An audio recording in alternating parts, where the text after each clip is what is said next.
It's about belief. To achieve any goal, our beliefs create our world. All goals start with belief. Big I like believer that. our beliefs make our reality. Vishen Lakiani, entrepreneur, author, and motivational speaker. How did you get there? What was the thing behind that? What is the biggest lesson that people really don't talk about? Best known for founding Mindvalley, a global education platform focused on personal development and transformation. Sleep is the key to productivity. If you want to get more done and maybe shave off an hour to 2 hours a day, this is what you want to do. So what if I'm crafting my own identity over and over again to kind of really solidify myself and who I want to be? Can someone else's negative energy towards me skew my own reality? Only if you let it. You have spirituality and be happy alone? I didn't say spirituality makes you happy. Spirituality makes a lot of people miserable. You think? Of course. If you are an oppressed people, are you kind of creating that identity for yourself? Yes, you are. That is a form of group manifesting. But there are oppressors there too, no? What is your biggest mission and what kind of impact are you trying to have on society? The biggest thing I seek to do is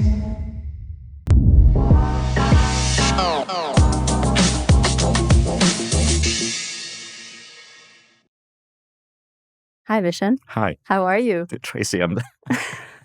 Firstly, You're I'm so exhausted. excited to be here. Yeah, well, I'm so happy to have you. I'm really happy that we get to talk about a lot of things because I've been following your work for some time, and there's a lot of stuff that I'm personally curious to talk about. As I mentioned earlier, my show is called What They Don't Tell Us, and I want to talk about the things that people don't know. I love that topic. Okay. The things that people don't know Yeah. that are true, but that they don't tell us. Love the name of this podcast. You know, I mean, the thing is, you end up seeing everybody's polished version of success, how they got their multi-million-dollar business, how they got their beautiful home and their beautiful family and their best relationships. But how did you get there? What was the thing behind that? What was this? What is the biggest lesson that people really don't talk about, right? And it's always the ugly stuff that people kind of say, oh shit, I'm there, so I get it. I relate to him now. Because when you're talking from your pedestal, people don't really understand, right? So we talk about these things. So I'm thinking of touching on different topics with you. We won't like dive into dive deep into a topic. And if anyone wants to like listen in on meditation and manifestation, Vishen has spoken a lot about that. So we're not going to go into so much detail there, but we will talk about cool subjects, and then we get your take on what people don't tell us. I would love that. Okay, awesome. Let's start there. So, first question. If you were to give me like an early context about you to help me understand who I'm talking to better, what would it be? I'm a personal growth geek. So I was a computer engineer, quit Silicon Valley to teach meditation because I was fascinated by the potential of the human mind. In that process, I built a website. This was 20 years ago, selling CDs. That website evolved into festivals, apps, companies, and today this is Mindvalley as a media company. We have probably the world's most powerful human transformation app. Apple just selected it to be featured on iPhone 16 in 200,000 Apple stores globally.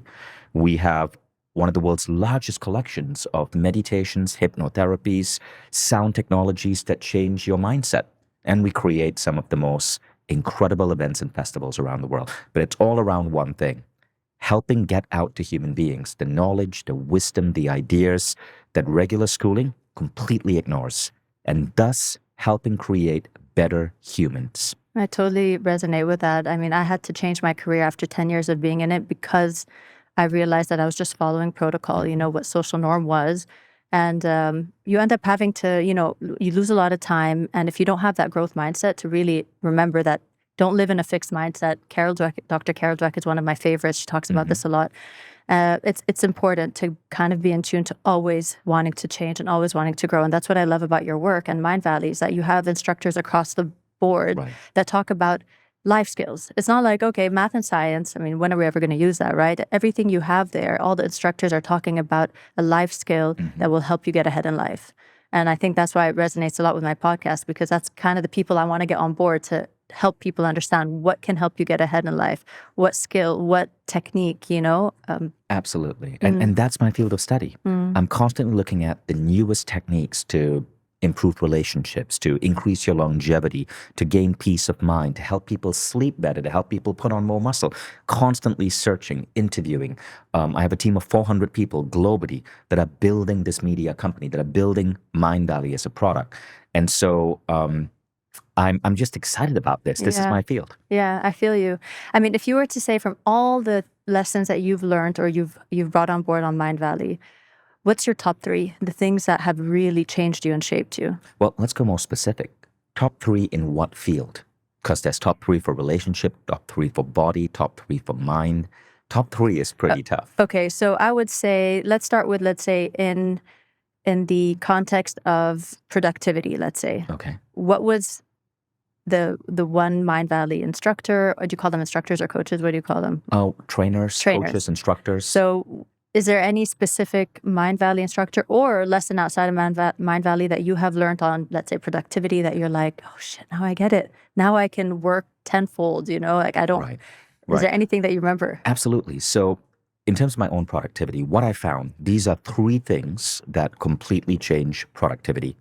It's worked for me, and this is all scientifically backed. This works for people all around the world. If you want to get more done and maybe shave off an hour to 2 hours a day, this is what you want to do. First, optimize sleep. Okay, sleep is the key to productivity.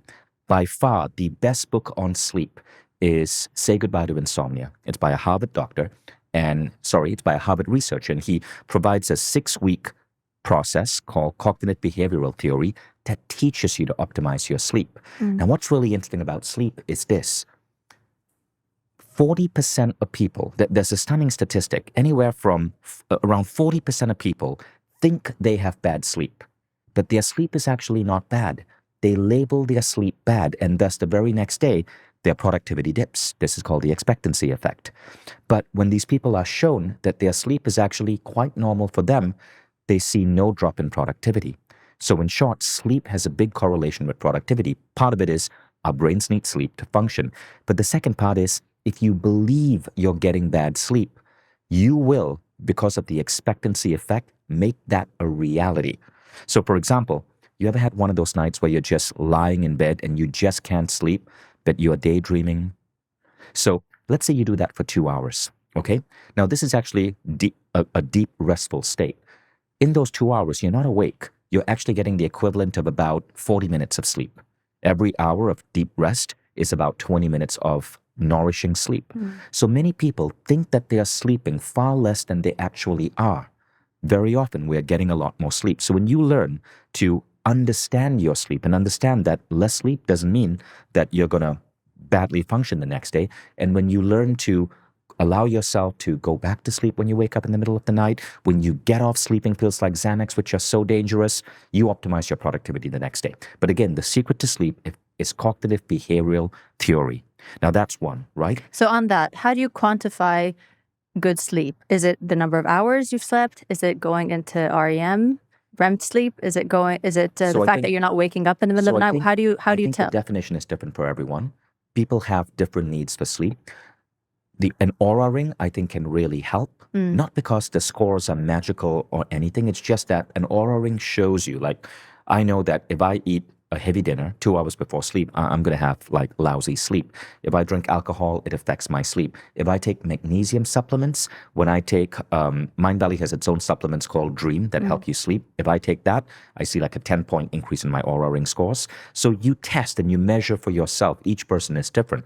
Aura ring simply gives you a way to measure what works for you. Yeah, Whoop is also very good in that. Yeah, It's like Whoop really does that. I love Whoop. Whoop is amazing. It really goes into thorough detail on how well you slept, exactly what hour you slept, and it tells you by percentage of what your recovery is. Okay, so sleep is number one. But let's go on to the second thing. The second thing is supplementation. There are certain supplements that we take that actually help with focus. Now, coffee is one. Do you know caffeine is the second most shipped commodity in the world after petroleum? We literally are a species fueled on caffeine. But here's the problem. Caffeine can be addictive. Caffeine can then disrupt your sleep. Yeah. If you take too much caffeine, it hurts your sleep. And the next day, you need to refuel yourself in caffeine to survive. But that's not healthy. Correct. So even the top biohackers, Dave Asprey is one person I like to cite because he used to run a coffee company. Actually, he still does. His first company was Bulletproof. His second company is Danger Coffee. And I asked him, what's a safe amount of caffeine to take? And he says, no more than 2 cups. 2 cups a day before 12 p.m. And after that, stick to decaf. Now, caffeine is one, but the thing is, there are new molecules which are emerging, and this is what they don't tell you, that can give you all the focus and flow states of caffeine without the jitters and without sleepless nights. The molecule is called paraxanthine. You can order it online on Amazon. In what form does it come? It comes as a pill. So you take it before you. This is the you caffeine drink molecule. Your paraxanthine is the caffeine molecule with about 20% of the molecule sliced out. The 20% that's removed is the one that gives you jitters and keeps you up at night. Okay. So you can take paraxanthine all the way until like 5 or 6 p.m. and still sleep well. And paraxanthine really, really improves your focus and your flow state. Now, when you combine paraxanthine with another molecule called alpha GPC, again, a supplement, these are commodity supplements. You can get these together. You, again, create more focus. The third combination is L-theanine. So L-theanine, a single pill is like 20 cups of green tea. L-theanine actually causes alpha waves to increase and causes you to get relaxed. This gives you focus and flow states. So alpha GPC, L-theanine, paraxanthine, you can buy these individually. I created a pill for it called Focus. It's a Mindvalley product, mindvalleystates.com, which combines all three. But I mean, you can bring these together yourself. Supplementation can put you in these incredible states. This is really as close as one can come to the limitless pill with no crazy side effects. Adderall, huge side effects. This is the closest I've seen to the limitless pill. That's interesting. But what do you think of, I mean, you have a supplements company, so it's kind of tough to get into it, but do you think you should always go for the real deal before going for the supplement, or the supplement? Go for the what, sorry? The real deal. Well, what is the real deal? So it depends on what you're talking about. So let's say magnesium. Would you rather get it in dietary products first, or the supplement? I mean, I take magnesium religiously because I train. I'm into fitness. But do you think that going for the real deal first should always be the first option? If you're going for the real deal, you're going to have to consume a lot of food. And that's going to have some side effects, weight gain, for example. And here's the reason why. According to Naveen Jain, he's the founder of Biome, the gut microbiome testing company. So they use AI to analyze, the human gut, and they have these incredible scientists. And one of the things I remember him saying to me in an interview is that an avocado in the 1980s had 8 times the nutritional density as an avocado today. The earth is going through a loss of quality soil. And so what's happening is that all the food that we are growing is being depleted in terms of its nutritional density. And so you're not going to get all the nutrients you need from food. Supplementation is therefore important. Yeah. I mean, I'm all with the idea of, I mean, I wouldn't say losing the nutrients in food as much as I would say genetic modification. It really does harm humans in many ways. I mean, if you look at what bananas, carrots, apples really look like in the wild versus what they've looked like after genetics modification, you wouldn't eat it. You wouldn't touch it with a 6-foot pole. Now, there I would disagree with you. I'm actually pro the right type of genetic modification. Yeah, but to get to the point, the idea is that you're not supposed to consume. I mean, they try to make the fruit look so delicious, and they add so much more sugar in it. And how we used to eat in our hunter days is we used to be so selective with how we used to eat. We'd look at a banana, we're like, okay, it's quite bitter. You cannot possibly eat 3 bananas. But now you see gym buffs eating 3 bananas after training, and that's not how you're supposed to consume bananas, is the point I was trying to get to. But you're for genetic modification in what sense, you're saying? Well, look, we've been selectively breeding food for thousands of years. Corn right now is about this big. Right.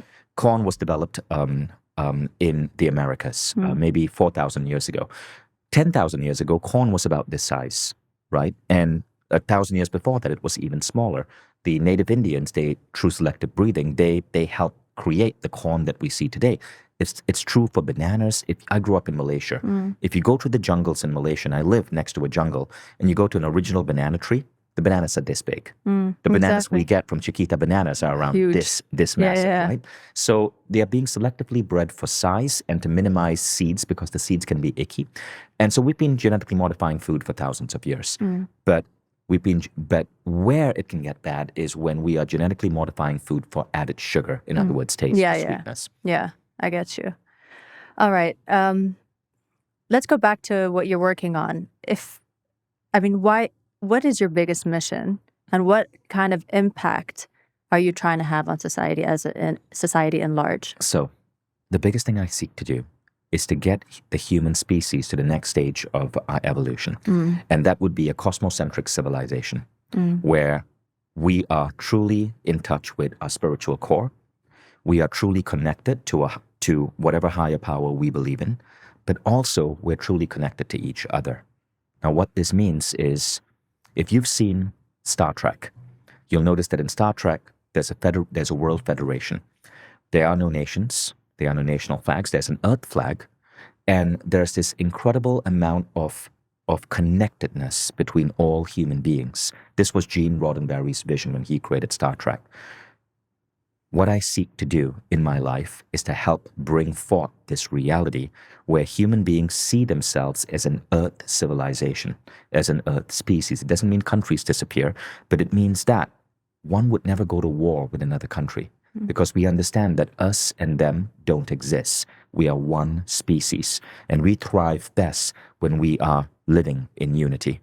So in addition to all of the things that Mindvalley is doing, helping get out great ideas for wellness, great ideas for mental attitude, great relationship advice, there's a thing that we are seeking to do, which is move human beings to the next stage of our natural evolution, and that is cosmocentric existence, oneness. Okay, how would you do that? Because it seems too good to be true, especially in this day and age, in this world that we're living in right now with all the atrocities that we're seeing. So how would you hope to start? Where would you hope to start? It's not easy. It's totally not easy.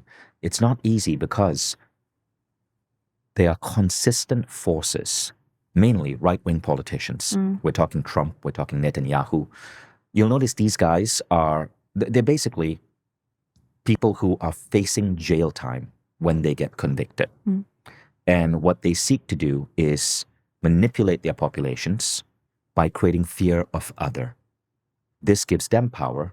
This keeps them out of the courts, keeps them out of jail. Politicians who do this, right-wing politicians, you'll always notice there's always something scammy about them. Sooner or later, controversies emerge, like scandals emerge. This is what one would call ethnocentric or egocentric mentality. They're in it just for themselves, or they're in it just for ethnocentrism, their loyalty to their race, their religion, their culture. It's a very backward and primitive form of human existence. What we need to be as a species is world-centrism. World-centrism basically looks like this. You don't give a damn if your children marry someone of a different race or a different religion or a different color. Another form of world-centrism, the only flag I would wear on my backpack is the earth flag. Not the American flag, not the Estonian flag, not the Malaysian flag, not the UAE flag. I respect these countries, but I see myself as an earth citizen first. I would never, ever go to war with any country. I would sooner give up my religion than kill another man because my religion says that he's wrong.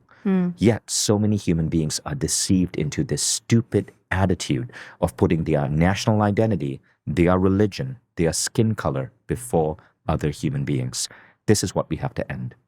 You know, I completely resonate with what you're saying because there's something that bothers me a lot, and it's that idea that people follow to their death an ideology, a religion, or a politician or whatever, just because he said so or it said so, they will do. They will not second guess or question for a second if it doesn't resonate, if it doesn't make sense, or if it doesn't add up. And I'm a Christian by birth, and my husband is a Muslim. And in many ways, I'm so grateful that I've married someone that we're not the same religion, because it makes you more tolerant. It makes you understand and want to learn. Because I love him, I want to know more about what he thinks and what he believes. And it's very important to kind of be open to question. And I think that's a huge part of growth mindset as well. And you're big on growth mindset, that people don't want to unlearn and learn something new, or question, or just be open to understanding. And that's, I think, a huge problem with what we're seeing nowadays in the world. And I wanted to ask you this one question on manifestation, because you've talked about something called crafting your identity. I was wondering, because you said if you kind of embody something and you tell yourself enough that it's true, your mind will believe it's true, right? And you craft that identity. But you mentioned of an example of a study done with a teacher and 3 students. Right. And these 3 students were just average students, but they've told the teacher, listen, these are star students, but don't say anything to them. And by the end of the year, these students evidently performed much better, right?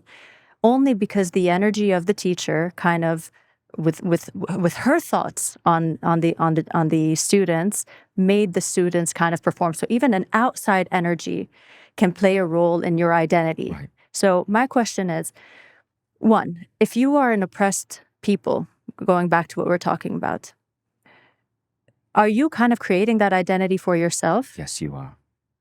So you believe it and you're victimized enough over and over again that you will continue to be an oppressed people? Right. That is a form of group manifesting. It's a form of group manifesting. But there are oppressors there too, no? Of course. Of course. So how, Right. can you explain to But me what you mean remember, by that? oppressed people very often get freed from their oppression, right? When enough, so Neil Donald Walsh was asked this question in his channeled series of books, Conversations with God. He spoke about this. He spoke about group manifesting. He says, listen, this isn't going to be easy to hear, but groups create this energy where I am oppressed, my race, my religion, I am oppressed, there's an oppressor. And thus they create that manufactured shared reality. It's not easy to come out of that because there is manifesting that happens from our own mind. There's manifesting that happens from the energy around us, the location we're at, the Chinese call this feng shui, and then there are energies that come from a group, a shared identity. This is hard to change, but it can be changed. Blacks in America were oppressed for a really, really, really long time. That shifted. Not to say that racism is gone, but it's certainly not as awful as it was in the 1960s and even further back. And we see these changes happening. India was so oppressed by the Brits. India used to be 25% of the world's manufacturing GDP. After the Brits took over, it shrank to around 4% because the Brits devastated India. India is finally now rising again. So these changes do happen, but people who are oppressed, bit by bit by bit, they have to get on to different forms of identity that give them hope, that give them optimism, that put them into a state of creation again. So what if I'm crafting my own identity over and over again to kind of really solidify myself and who I want to be? Can someone else's energy towards me, negative energy towards me, skew my own reality? Yes, only if you let it. Who wins? Like who wins? Only if you let it. Only if you let it. Look what Gandhi did, right? Gandhi was oppressed, but he shifted that through peaceful resistance. MLK did the same thing. When the oppressor came with violence, they refused violence. Gandhi did his famous salt march. Indians were told they were not allowed to. They had to buy salt from the British. They couldn't make their own salt. Gandhi didn't care. He led his people on a salt march. When the British came to beat them, he refused to respond with violence. He responded with peaceful resistance. He got his people to move from the energy of, we're ready to fight, because fighting will just create more opportunities for fighting, to, we are going to be in peace. And that's how you start shifting group energy. So But in a practical leader. sense, in a protocol or in a practical sense, assume I'm doing my job and I'm trying to create this reality for myself. How do you know, how is one energy quantified to be stronger than yours to undo all of that? Is it possible that someone else's energy towards me can, they call it karma, they call it ayn in Arabic, the evil eye. Do you believe in the evil eye? Or can your own crafting of your own identity Right. really bypass that? I'm not sure if I believe in the evil eye. Me neither. by I the don't way. know. I believe that my energy is my energy, Okay. and someone else cannot get into my energy. Okay. But again, there are simple examples of this in real life. Someone comes to you in a club and is angry or violent towards you.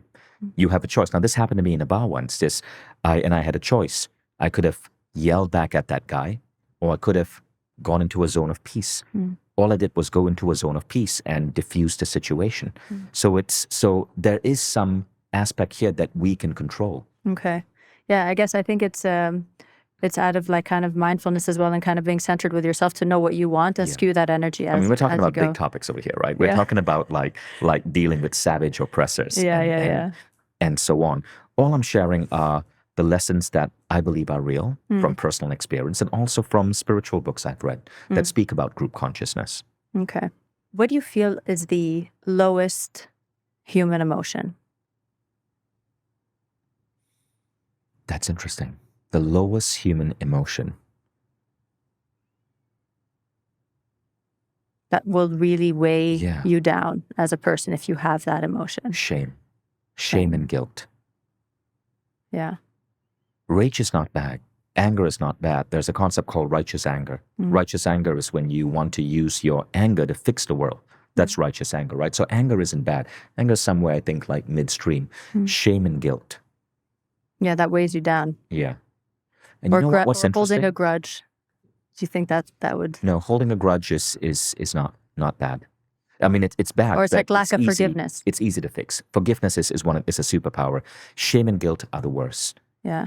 But what's interesting is that shame and guilt are used as tools by our own culture and our own religion to control us. Yeah, that makes sense. And often our own parents. The thing is, I mean, you choose to be good because you just want to be good in spite of religion or in spite of fear of God, or you're only good because religion told you to be good and because you're afraid of God. And sometimes I wonder if, for whatever reason, the world comes out and it's like clear as day that there is no religion, let's say. What would most of the people do that are religious? Do you think they would just continue to do them, or a lot of people would turn bad? No one's going to turn bad. I mean, people are usually in the name of religion, they do good things. I don't think anyone does good things because they believe in the name of religion. I don't think anyone for fear of God, you don't believe that? I don't think anybody does good things or bad things for fear of God anymore. I don't think so. Because in each individual's mind, everyone is acting in accordance with what they believe is right. You steal, but you're acting in accordance with what you believe is right. That theft is necessary because your family needs some food.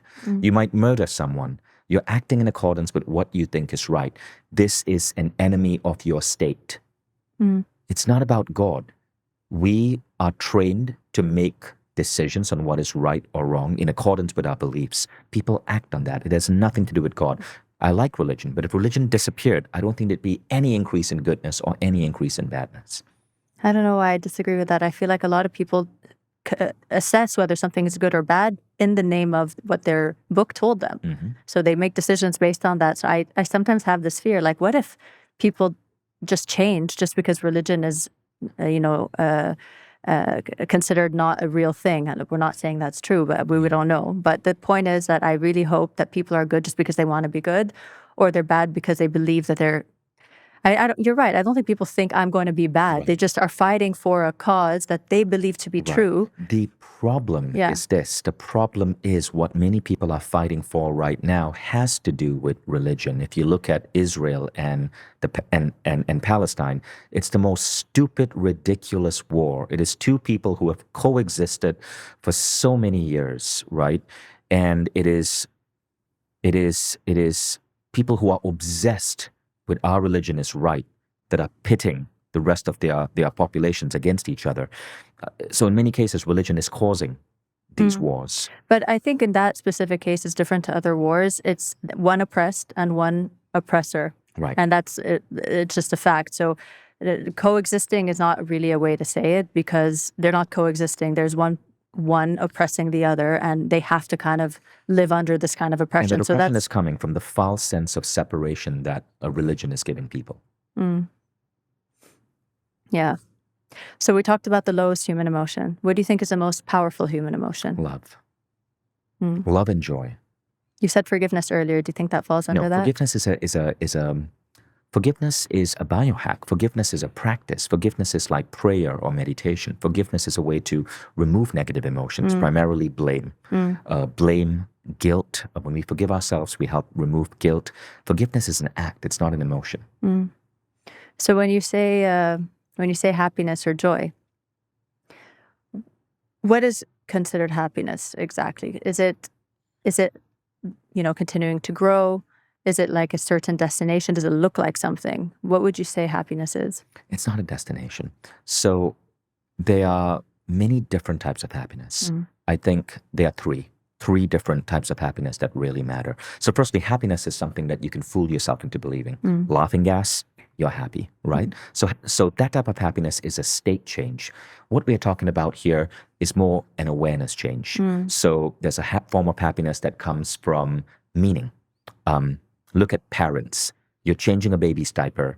It is the most disgusting, horrible thing. This like little tiny human is pooping in your hands, is throwing up on your shoulder, yet you gain meaning from it. Somehow it's pleasurable. Yeah. That is happiness from meaning. There's happiness that comes from growth. I think our soul's mission is to grow. And when we think back and go, wow, I've progressed, there's that form of happiness. And there's a form of happiness that comes from human connection. That comes from love, that comes from hanging out with friends, that comes from receiving a hug, that comes from making love. All of these things, happiness from meaning, happiness from growth, happiness from connection, I think these are the happiness that really matter. So if you were to say materialistic happiness, do you think that could, you know how people say that you can't be happy for material things. Do you think that you can? And can you have one or the other? Can you have spirituality and be happy alone? Materialistic things alone and be happy? Or there's kind of like a combination between both? I didn't say spirituality makes you happy. Spirituality makes a lot of people miserable. You think? Of course. Why? Spirituality, like being centered. Spirituality, no. Not search religion. for spirituality. The search for like fake spirituality makes a lot of people miserable. I mean, I know people who do the stupidest things. They go on these retreats where they have to lock themselves in a dark cave for 12 days thinking they're going to find God. They're not happy. I mean, they say when they come out, there's this incredible feeling. But yeah, you just came out of a dark cave after 12 days. Of course, you're going to feel elation. Did it make you closer to being spiritual? I don't think so. So I don't think spirituality makes people happy. I think it's those three things: meaning, growth, and connection. Growing towards spirituality, growing towards a greater understanding of yourself, that does create happiness. But the problem with spirituality is so much of it is about punishing. It's decided that you've got to punish yourself. You've seen pictures of like ancient saints who would whip themselves on the back, right? You've seen these Indian fakirs who have to lie in a bed of nails. So much of outdated spirituality and religion says that we must torture ourselves to be one with God. Absolute rubbish. Yeah. I mean, I wasn't thinking that far, but I totally see that. I get what you're saying. I mean, I have a lot of friends that have done the silent retreat, like haven't spoken to anybody in a dark room. I know somebody else that has done that. And I always wondered, like, does it take you to hit rock bottom for you to understand happiness or understand pleasures of life or basic joys? Like, do you need to take yourself to that extreme for you to be like, okay, now I feel good? Right. Why? Why do you think people do that? Like, what is it that makes them feel the need to take it that far? I think it's this underlying idea that God is judgmental, is punishing, that we are born sinners. We see this in the one of the key tenets of Christian dogma, that you are a sinner and Jesus died for your sin. And so you're a bad person and you got to make amends to get closer to God, which of course the entire concept is absolute rubbish. Yeah, I get you. Let's talk about, people have goals, right? My goal is to be a millionaire. Somebody else is to have the best relationship. Another goal is just to be happy. If I were to ask you, all goals, one of these above, start with fill in the blank. All goals. Whether it's being a millionaire, whether it's a good relationship, whatever your goal is, all goals worth achieving need to start with, what would you say? You mean the way we write down the goal or the way we move towards the goal? No, like for you to achieve any goal, what do you need to have as a, It's about belief. To Belief. achieve any goal, our beliefs create our world. All goals I'm start a with belief. big I like believer that. our beliefs make our reality. Mm. And so any goal that you're seeking to pursue has to start with the belief that it is possible, Mm-hmm. and the expectation that you're going to get there. Do you feel like you can teach belief? Yes. How? You can teach people the power of belief, right? There's so much evidence right now on concepts like the placebo effect, the expectancy effect, where when we expect something to happen, especially in relation to our bodies, it tends to happen. We can teach people an awareness of how their beliefs shape their reality. For example, through hypnosis. You can hypnotize someone, make them believe that they are on a tanning bed and their skin will actually tan. A good hypnotist can do that. Good hypnotist can also then reverse that tan. And so you can educate people in the power of beliefs. And once people understand that, people, I believe, become more aware of how their beliefs are creating their life. Yeah. I want to talk about the idea of dating. Mm-hmm. What have you learned now that you wish you would have learned before about dating? Like, what were you like, I wish I knew this before? Anything? Right. And the what they don't tell us umbrella. Never go into I believe, never go into a date with the expectation that romance has to occur. Always go in with the expectation that you're going to meet a great human being, and that person might end up being a friend. That person might end up being an ally. That person might make you laugh all night. That person might end up becoming a lover. That person might end up being your next soulmate. But never go in with this desire, oh, I want to like close a deal with this person. I find that when you take that approach to dating, you open yourself up to so many incredible human encounters. Yeah. I mean, and also you save yourself from the expectation. And I feel when you have expectations, you get disappointed quickly. Right. So without the expectation, you're just more yourself and you're more chill about it. You're not like stressing about, is this going to be the love of my life? Am I going to get married? Is this going to happen? Exactly. I think in today's world, there's definitely a culture of loneliness, and we all want friends. There are no friend apps out there. Like think about it. There's no major app that helps you find friends. It's ridiculous that no one has built something like this. But there are so many popular apps that help you go on dates. And so I think a really good advice is when you go on a date, don't go in with this desire that it has to be romance. Go in with the desire, I'm going to meet a great human being. And that human being might end up being a friend. I have actually gone on dates and I've made so many friends from dates. I've made lovers. I've found incredible romantic partners on dates, but I've also made so many good friends from dates, people that I still hang out with today. And they are such wonderful friends. And it's great to have friends of the opposite sex because they actually make you, when you have friends of the opposite sex as a man, you learn to understand women better. You learn to appreciate women better. And this then helps you become better at dating, become better at being an ideal man. And of course, the same is true for women. So what does an ideal man look like? I don't know. You're the woman. You should have. You tell me from your perspective. It would be interesting to know.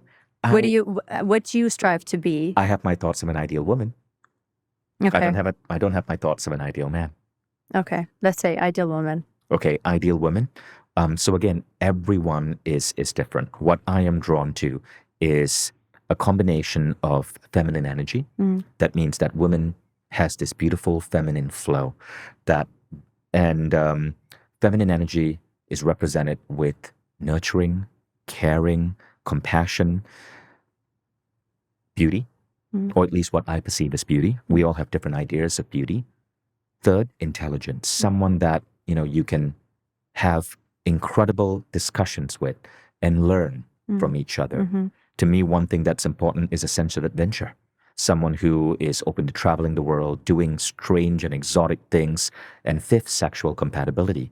I'm an extremely sexual creature. Someone who is really thrilled about sexual exploration, sexual discovery. Those 5 things are what I care about in a woman. And what is a no-go for you? No-go? Smokers. Smokers, people who don't give a damn about their health, people who are not into personal growth, people who are not intelligent, and people who are mean. I mean, yeah. Yeah. That's quite spot on, actually. Yeah, I mean, if I were to say about men, I think it's really important to strive and to have ambition. I mean, that's huge for me, more than money today. If I was 25 and I was dating a guy that's my age and he doesn't have any money, or even that's a bit older, I'd be like, does he have ambition? Does he care about something? Does he work hard? Because I always believe like that follows through in the end. Someone that makes me laugh, I think that's so important.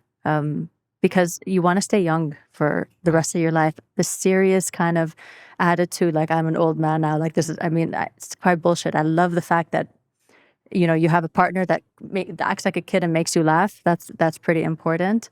And intelligence, 100%. Can have good conversation with. So those are my top 3. Right. And I think there are 2 more to add there, which I think every woman absolutely loves: confidence and sense of humor. Yeah. Sense of humor makes me laugh for sure, but confidence is a big one. Do you think you can learn confidence? Yes, absolutely. You just made me realize it's kind of interesting. What we're attracted to and what we seek are 2 different things. You can go out on a date with someone, and just on their confidence and sense of humor alone, if you're a woman, you can fall for a guy.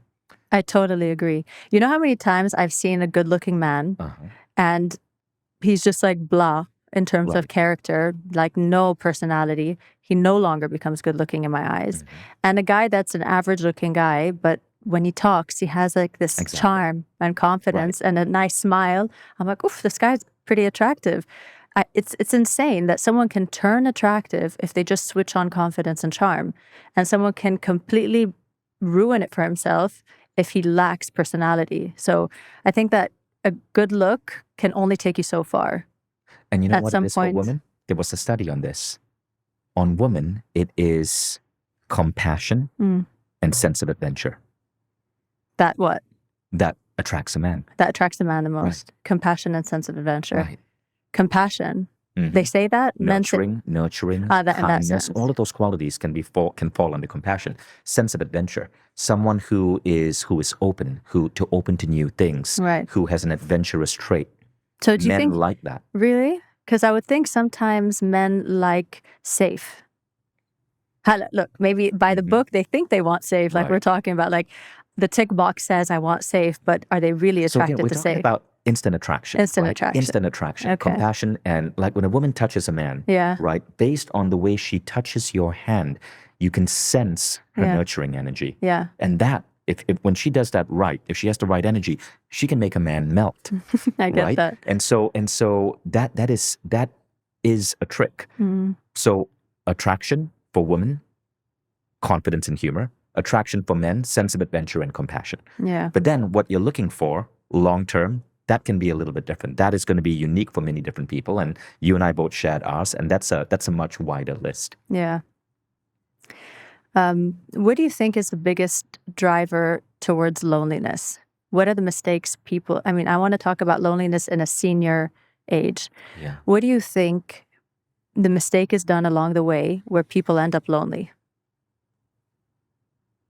I don't have a good answer to that question. Do you not, like people lose touch with their friends, they're too busy at work? Like, is there a reason why a lot of seniors, do you have a thought on that? Like why a lot of seniors end up lonely? Yeah. You know? I absolutely hear you. So one of the things that causes that, especially with seniors, is poor health.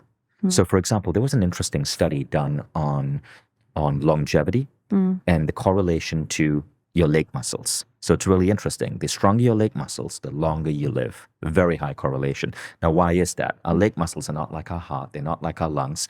But the thing is, when you have good leg muscles, you are mobile. You are able to move. And when you're able to move, you're able to connect with other people. So the correlation is not the leg muscle. The correlation is the connectedness with other people. You look at the Blue Zone study, same thing.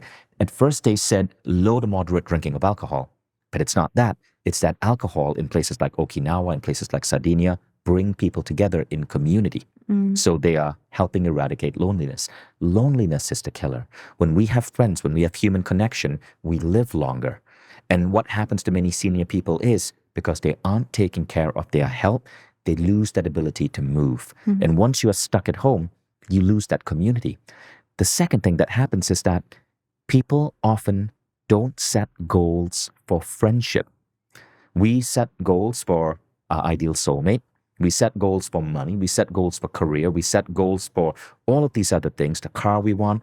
But do we ever learn to set goals for friendships? So I have goals for friendships. I have goals that I want X number of friends around the world. I want a wide network. So when I show up in some of my major cities, I always have opportunities to have dinner with amazing people. I make effort towards these goals. I organize dinner parties. I invite friends over.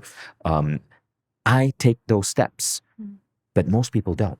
But when you have goals for friendships, that's one of the best ways to keep loneliness at bay. Okay, so I'm going to touch on two things that what you said that's interesting. So one is, I love what you said about the health thing, because it's so true. I think it was, I forget who said this, but it's, most people don't want to outlive their savings and they don't want to outlive their health. It's not about being 90 years old. It's about being 90 years old and healthy, mobile, able to travel, able to go to the beach. It's about being 90 years old and being able to spend some money and not being confined to your house because somebody else, you're now depending on your kids to take care of you. It's a very ugly place to be when somebody feels like, I just burnt all my money. So those two things are quite important, and that's what I guess leads to loneliness. And then the second thing you mentioned on friendships is, do you feel like at some point, as we grow older, we want to, confine our friends to a handful because they have more meaning, or it's important to keep acquaintances? And I feel like you have a lot of acquaintances around the world, but how many of them are friends, true friends? No, I have 100 friends. Really? Yeah. I don't bother too much with acquaintances. When I meet people, I want to go deep. Yeah. So I have literally 100, close to 100 friends. And there's this concept called the Dunbar number. We can maintain close ties. What is it? Dunbar, the Dunbar number. It suggests that as a human being, we can maintain close ties to about 150 individuals. So tribes, villages, communities, they tend to fragment once you go past 150. So I'm not at the Dunbar number yet. I'm at 100. I have space for another 50 friends. But I literally maintain close ties with about 100 people. And what's considered close? You talk to them about deep issues? We can go deep. We can travel together. They trust me. I trust them. Close ties. Okay. That's interesting. I feel like everyone's going to end up alone at some point in the future. You may be doing, in the sense where you may get married, but you could be widowed and you'll end up alone. It's not like if you get married, you're not going to be alone. A lot of people are worried about that. Like, if I don't get married, I'm going to be alone. But so many married couples are alone. They're either alone together in a house. Because you're with the wrong person and you're too afraid to part ways. Yeah. Or you're alone because you lost your partner. But like you said, you don't put a focus on friendship. So you end up losing that along the way. And then you end up alone. So you're right. I don't think you will end up alone. You're like the Oprah of, in this situation. I feel like she has friends everywhere. Never got married. Have you been married? Yes, before? I was married. I was with the same woman for 19 years. Oh, okay, fine. Yeah. And you parted ways on good terms? Yeah, conscious uncoupling.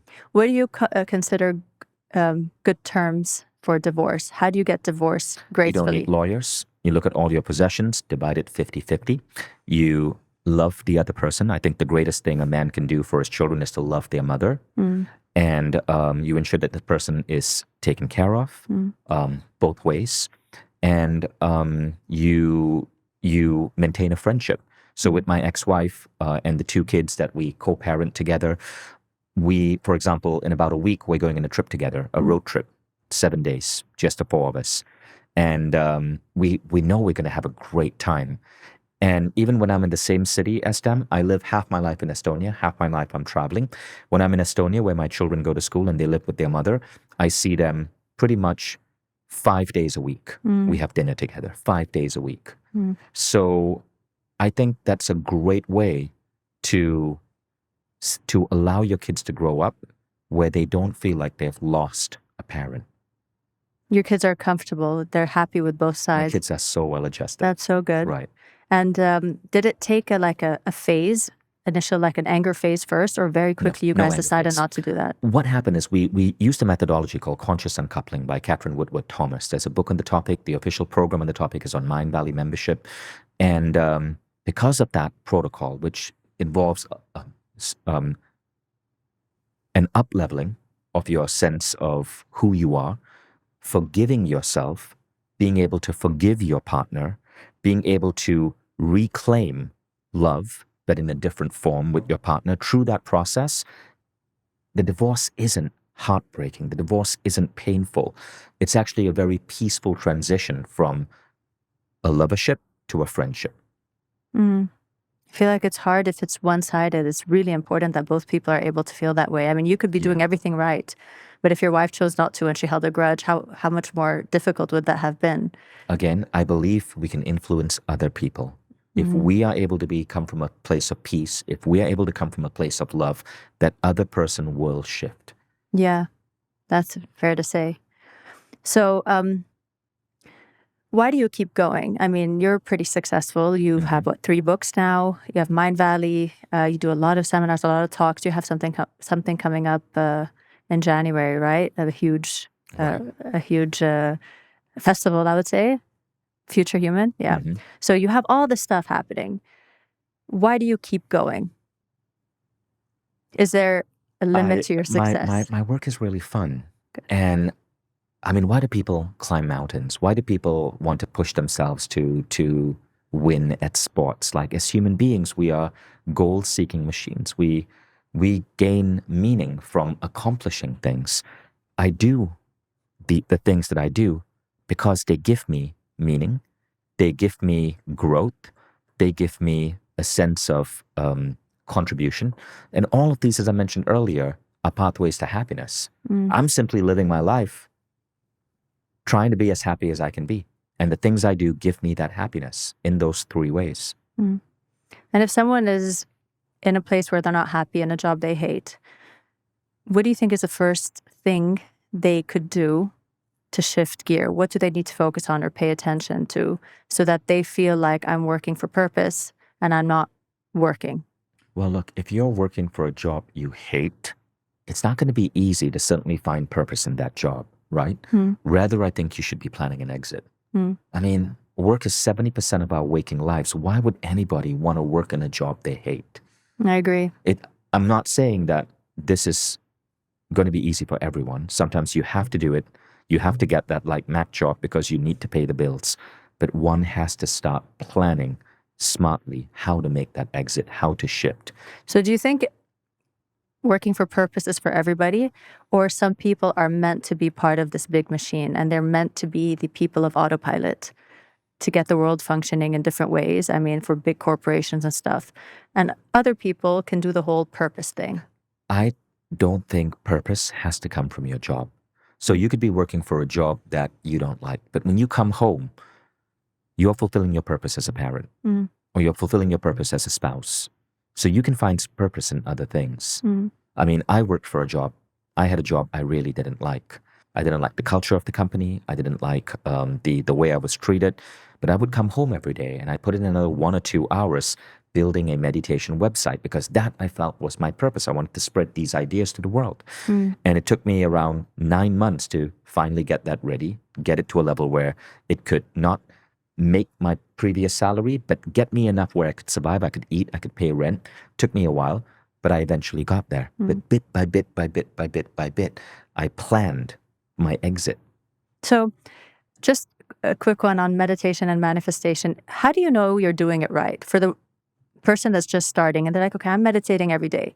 I mean, you can meditate for 5 minutes and 10 minutes, but then you're practicing distraction the rest of the day. So you kind of, it's useless. But how do you know that you're doing it right? Let's start with meditation. So firstly, how do you know that you're doing sleep right? Right? When you go into sleep, you know you are asleep because you know when you're awake. It's the same with meditation. When you're in a meditative state and you feel relaxed, when you feel rested, you're doing it right. Now, what people don't understand is when you come out of that meditation state, your mind, your body is at a better form of existence. It's at a more rested state. Baseline stress levels are down. And thus, things that happen in the day that otherwise would trigger you don't have that impact on you. So it's not just that you are peaceful and rested for your 10-minute meditation.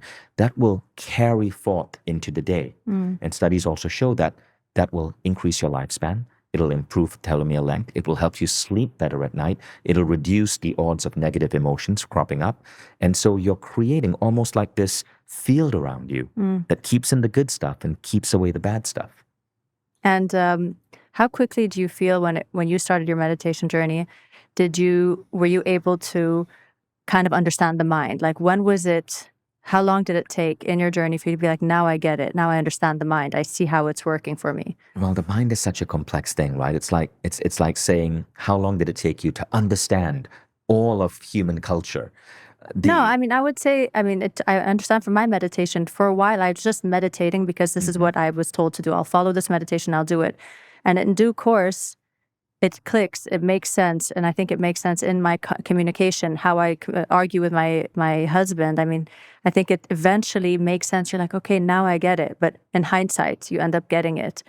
I feel like maybe for you, there was a specific time where you kind of felt like you had a grasp over your mind. Well, it depends on the type of meditation that you do. I learned from the Silva method, which now sits in Mindvalley. This is active meditation. You instantly get it because it's so science-based. It's so practical. It's so easy to do. It's not just close your eyes and try to think of nothing. But isn't the Silva method healing-based? Healing, manifesting, and intuition-based. Okay, so you could use it on your day-to-day. Exactly. Okay, right. Gotcha. It's a form of active meditation. You use it to shape your day. You use it to hit your goals. You use it to rebound from being unwell. All right. And is there anything you want to share with the audience about where they can find you? Maybe. Well, yes, mindvalley.com. So that's where you can learn all about Mindvalley. And for the audience in Dubai, we're really excited because we're bringing a big event to Dubai this January, 10, 11, 12. It's called Future Human. And it is a conference probably unlike anything Dubai has ever seen. We're expecting anywhere from 2,000 to 5,000 people at the Expo Center in Dubai. We're bringing in some of the most incredible speakers, and we're covering 3 topics. Day 1 is all about the most amazing ideas on how to bring productivity into your life so you can shave off a day of work.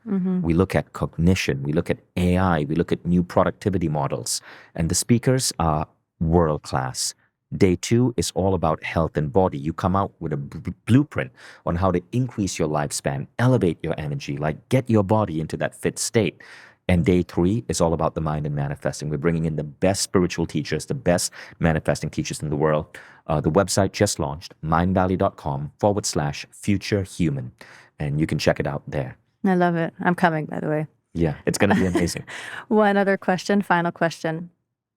Given the show is called What They Don't Tell Us, what do you know now that you wish you would have known before? What don't they tell us? Oh, that's interesting. I wish I'd known how much of life comes from how our brains are processing and creating our reality. What we understand about the world becomes a belief, and then those beliefs create the world around you to such a large extent that you can accelerate healing in your body, that you can move towards goals, that you can shift the way you show up for people. You can make a job that is stressful, peaceful. I wish I had been taught that in school rather than so much useless stuff like geography and history, which today, ChatGPT can guide you on.